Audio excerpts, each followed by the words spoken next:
अभी हाल ही में जो अफ्रीकी देश केनिया है तो उसके नए राष्ट्रपति बन गए हैं विलियम एस रूतो। यहाँ पे स्क्रीन पे जो फोटो दिख रहा है तो यही है, ये विलियम एस रूतो और ये नए राष्ट्रपति बन गए हैं केनिया देश के।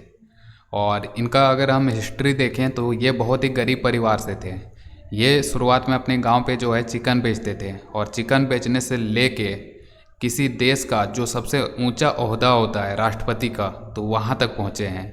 तो from village chicken seller to president, ये africanews.com जो है तो उसमें ये पब्लिश हुआ था। इनके बारे में पूरा डिटेल में बताया गया है कि बहुत ही गरीब परिवार में इनका जन्म होता है। चिकन बेचते हैं गांव में, फिर जाके बहुत सारा पैसा भी कमाते हैं। अभी वर्तमान में ये जो है केनिया के अच्छे खासे धनी व्यक्ति हैं वर्तमान में। और अभी ये उस देश का सबसे ऊंचा जो पोस्ट है पावर का, प्रेसिडेंट का, तो वो बने हैं। तो ये ध्यान रखना है आपको कि केनिया के नए राष्ट्रपति बन गए विलियम एस रूतो। और यहाँ पे केनिया के बारे में थोड़ा हम डिटेल में देख लेते हैं। जो केनिया देश है तो ये अफ्रीका में स्थित है, जिसकी राजधानी नैरोबी है।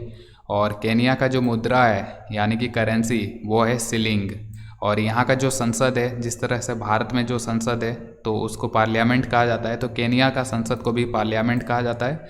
वहाँ पे भी दो है, एक है अपर हाउस, जैसे कि भारत में जो अपर हाउस है जिसको हम राज्यसभा के नाम से जानते हैं, तो वहाँ पे राज्यसभा नहीं सीनेट है।